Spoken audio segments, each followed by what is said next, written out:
Bonsoir Aurélie Piette. Bonsoir Éloi. Aurélie, vous avez publié Quand l'Homo economicus saute l'élastique sans élastique chez Plomb. On va voir évidemment la couverture arriver. Alors, je présente les invités sous forme de portraits très très rapides. Et vous, c'est particulièrement succinct. Je suis allé voir sur votre profil Twitter. Bon, bah, on ne peut pas aller plus droit au but. Économiste, chercheur, auteur, conférencière, l'économie de demain. Hashtag réinventons l'économie. Tout est dit là-dedans ? Ça résume ? C'est tout ce que vous êtes en ce moment, c'est ça.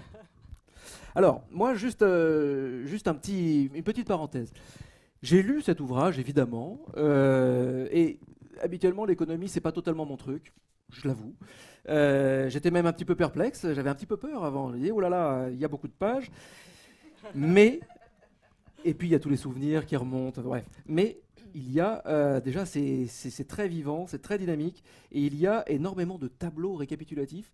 C'est une super idée, ça, tous ces tableaux qui permettent de faire le point. Oui, je les montre, mais on ne les voit pas, mais ça permet vraiment de faire le point sur tout un tas de concepts, parce que, et ça va nous permettre de rentrer direct dans le vif du sujet, si on n'a pas les éléments de contexte, si on ne partage pas le constat, en gros, on peut difficilement vous rejoindre sur le chemin, sur le chemin de la solution. C'est pour ça que vous avez voulu vraiment prendre ce temps de la pédagogie, de l'accessibilité. Alors, merci Éloi pour la promotion du bouquin. Je cherchais quelqu'un, donc j'ai trouvé, je crois. Alors, la pédagogie, c'est évidemment fondamental, surtout en économie. C'est une discipline qui rebute un petit peu, qui peut être complexe. Donc, j'ai été vraiment animée par ça. Fallait que ça soit pédagogique, parce que le message, c'est pour tout le monde. Il faut que tout le monde comprenne le système dans lequel on est aujourd'hui. Et puis, si on veut que le changement advienne, il faut aussi comprendre ce qui ne va pas, pourquoi ça ne va pas, et puis comprendre ce qui est en train de changer, vers quoi on va, et comment s'en emparer pour justement faire en sorte que ça change. Et oui, et alors, si je suis un enfant de 7 ans et que je vous demande ce que vous faites, imaginons que vous me répondez « je suis économiste », c'est quoi un économiste en 2019 en fait ? Alors, je réfléchis à ce que j'aurais pu dire à ma fille. Et puis, j'ai eu le temps de réfléchir parce que tu as posé la question tout à l'heure, Nicolas. Oui, ça aide. J'avoue. Je lui dirais que j'essaye de comprendre le monde dans lequel les hommes vivent. Et j'essaye de trouver des solutions pour que les hommes vivent mieux, pour qu'ils soient plus heureux dans ce monde-là. Et j'essaye d'expliquer après. Pas tous, j'essaye de le comprendre, j'essaye de trouver des solutions et ensuite de le transmettre, d'essayer de le faire comprendre aux autres. Donc ça, c'est votre rôle à vous. C'est pas totalement ça le rôle de l'économiste classique qu'on voit à peu près partout. En fait, on imagine qu'on est dans un monde d'économistes, mais on ne sait pas bien en quoi ils sont utiles, où ils sont. Il fait quoi l'économiste ? Oui, c'est comme ça que je le vis effectivement à titre individuel. L'économiste aujourd'hui, à mon goût, il ne remet pas suffisamment en question l'économie, ce qu'elle est, son essence même. On ne se pose plus la question de finalement à quoi ça sert l'économie. Et je trouve que l'économiste aujourd'hui, il est plongé dans un dogme dominant, j'allais dire, dans une doctrine dominante et sans vraiment remettre profondément en question ce à quoi ça sert, son essence même. Quel est le rôle de l'économie ? Parce que je crois qu'elle doit évoluer avec le temps. Elle a évolué avec le temps. Elle n'évolue plus aujourd'hui depuis qu'elle est devenue une science, depuis le 18e. Et je crois que c'est fondamental aujourd'hui de réinventer cette économie-là, de reposer les questions sur, essentielles à mon goût, à quoi ça sert finalement et est-ce qu'elle sert vraiment l'homme aujourd'hui ? Oui, à quoi sert, alors non pas à quoi sert l'économie, mais à quoi sert l'économiste qu'on voit partout, on a l'impression qu'il est aux commandes. Il faut être économiste si on veut être aux commandes. Et vous, le moins qu'on puisse dire, c'est qu'en vous lisant, effectivement, c'est comme un pavé dans la mare. Vous leur dites un peu à tous, mais vous n'avez rien compris, ou alors vous servez vraiment à rien, en gros. Je schématise volontairement. Oui, l'idée c'était, comme je dis, de réinventer tout ça, de se poser les questions. Et puis, l'ayant vécu, parce que j'ai étudié aussi tout ça, j'ai été à l'université, même avant, au lycée, tout ce qu'on nous enseignait, je me disais, mais c'est pas possible, on peut aspirer à mieux, on peut faire autre chose, et comment est-ce qu'on pourrait faire différemment ? Et donc, oui, j'étais habitée par ça, et l'idée c'était de sortir de tout ça, de casser un peu tout ça, et de trouver de nouvelles réponses, parce qu'aujourd'hui, il faut que le changement soit profond. Donc, oui, on parle de disruption, il faut que ça soit disruptif, donc il faut vraiment remettre en question les choses, remettre tout à plat et se poser des questions essentielles. Le problème, c'est qu'on a l'impression qu'il se reproduit l'économiste. Donc à un moment, à partir de quoi on peut changer ? L'économiste, il est formé par d'autres économistes dans les modèles actuels. Oui. À partir de quel moment on fait le petit pas de côté pour changer un petit peu de vision ? En lisant le livre. Excellent. Et puis, voilà, la mission dans laquelle je veux m'engager aujourd'hui, c'est justement dire que on peut l'enseigner autrement. Tous les nouveaux modèles qui émergent, l'économie alternative, enfin, oui, tous les modèles alternatifs au système en tout cas, l'économie circulaire, l'économie de la fonctionnalité, la blue economy, tous ces nouveaux modèles qui sont en train d'émerger ne sont pas enseignés aujourd'hui. Voilà. Et il faut effectivement aller vers ça. Il faut enseigner, il faut parler de ça aux jeunes aujourd'hui. Parce que c'est l'avenir, c'est demain. Et quand vous leur en parlez, vous aux jeunes, parce que vous les côtoyez encore, Oui. ils réagissent comment? Ils ont les yeux qui brillent. Ça les perturbe un peu aussi, j'imagine. Ça les perturbe, mais en même temps, ça les rend enthousiastes, je trouve. Ouais. Mais vraiment, ouais. Foncièrement, ça ouvre des perspectives. Voilà, on leur dit, voilà, j'essaie de leur dire, il y a autre chose aussi. Voilà, il y a autre chose. Essayez de vous emparer aussi de tous ces systèmes-là, alternatifs. Si jamais vous vous engagez pas dans cette voie, vous pouvez peut-être amener quelque chose, une valeur ajoutée dans l'entreprise vieillissante dans laquelle vous êtes aujourd'hui. C'est l'idée. Et puis voilà, l'idée c'est de faire des conférences, de transmettre le message, de diffuser. Donc, vous tous, diffusons. Et alors du coup, on commence par quoi? Parce que c'est vrai que on a l'impression que vous remettez en cause énormément d'indicateurs actuels. Il y a tous les indicateurs de croissance, vous remettez en cause le PIB, l'économie vue comme une science. Une science, on n'en déroge pas, c'est comme ça. Sauf que l'économie, c'est peut-être un petit peu plus souple aussi. La sacro-sainte pensée de la croissance. Du coup, on commence... ou plutôt, si vous deviez avoir juste une suggestion à faire pour vraiment changer, ce serait laquelle, là, pour commencer? Une pour changer. On remet quoi en cause, là, tout de suite? La vision du monde qu'on a aujourd'hui. C'est profondément ça. Il faut comprendre que l'économie, elle dépend complètement de la vision du monde dans laquelle on est aujourd'hui. Et la bonne nouvelle, c'est qu'il y a une nouvelle vision du monde, il y a un nouveau rapport au monde qui est en train d'émerger, parce qu'il y a de nouvelles découvertes scientifiques qui nous amènent à ça. Il y a une évolution sociétale, des révolutions sociétales aussi, qui sont silencieuses, mais qui sont là et qui vont dans le bon sens. Il y a aussi de nouveaux outils donc, économiques dont on a parlé, des économies alternatives qui vont dans ce sens-là. Il y a de nouveaux outils technologiques aussi. Donc il y a tout un contexte qui est en train d'émerger aujourd'hui et qui nous permet de réinventer l'économie.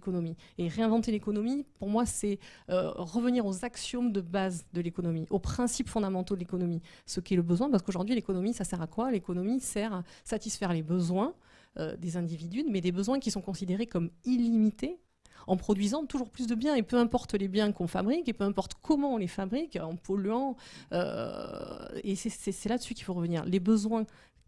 On doit repenser ces besoins. On ne doit plus mettre de hiérarchie entre les besoins. Ce n'est pas plus le besoin matériel que le besoin immatériel. On doit prendre en considération ce besoin aussi immatériel, d'estime de soi, de respect. Voilà, sans hiérarchie. La richesse doit être repensée, le principe de la richesse. Ça, ce sont les principes de base. Le principe de la richesse, ça doit être évidemment une richesse qualitative qui doit être envisagée uniquement. Et enfin, le dernier élément, c'est la nature, évidemment. Elle doit faire partie intégrante des axiomes de l'économie. Des principes de base. La nature ne doit pas être considérée comme un stock inerte de ressources. La nature, elle doit être considérée comme une source infinie de connaissances dont on doit s'inspirer, c'est le biomimétisme, et qu'on doit respecter profondément parce qu'on en fait partie et qu'on est complètement liés. C'est vrai qu'on a l'impression qu'il y a eu toute une époque, l'époque des grandes conquêtes. C'était pas la conquête pour la conquête, c'était la conquête pour quantifier, pour estimer, et puis pour après commercialiser, bien sûr. Et énormément de choses sont parties de là, j'ai l'impression. Puis il y a eu Descartes, bien sûr, qui nous a mis dans des cases aussi. On lui doit beaucoup, mais on a l'impression que c'est ça. Il faut essayer de rechevaucher des lunettes, mais peut-être de l'époque des philosophes. Vous en parlez, ou de l'époque d'une certaine renaissance aussi. Oui, c'est ce que je te disais tout à l'heure. Je crois qu'on est en train de rentrer dans un nouveau paradigme. On n'en prend pas conscience parce qu'on n'a pas l'habitude de raisonner comme ça. Il faut vraiment qu'on adopte une vision globale. Et en plus de ça, l'avantage d'intégrer une vision globale et transversale, c'est qu'on voit plein de bonnes choses aussi qui sont en train de se dérouler sous nos yeux. Mais les médias nous y aident pas, et puis parce qu'on est dans le court-termisme. Mais quand on prend vraiment du recul, quand on prend de la hauteur, et c'est indispensable, c'est comme quand on est en conflit avec quelqu'un, si à un moment donné on ne prend pas de recul, on ne se pose pas un peu pour réfléchir à tout ça, bon, mais on n'est pas très objectif dans la façon d'envisager les solutions. Et donc là, c'est la même chose en fait. Il faut absolument, impérativement prendre du recul, prendre de la hauteur. Il y a aussi plein de choses qui sont en train de se passer et qui vont dans le bon sens. Donc en gros, oui, non, il faut garder la foi, il faut garder un certain enthousiasme pour le changement. En gros, un pays, la richesse d'un pays ne devrait plus se borner seulement à son PIB, c'est plus forcément indexé sur ses richesses pécuniaires, mais également sur tout ce qui est immatériel. Complètement. Et sur Sur du sa qualitatif. biodiversité et sur Ouais. tout. L'objectif principal pour moi de l'économie aujourd'hui, ou du nouveau modèle économique, ça devrait être de rendre service à l'homme dans le respect de l'environnement et qu'on ait une croissance éminemment qualitative et même uniquement qualitative.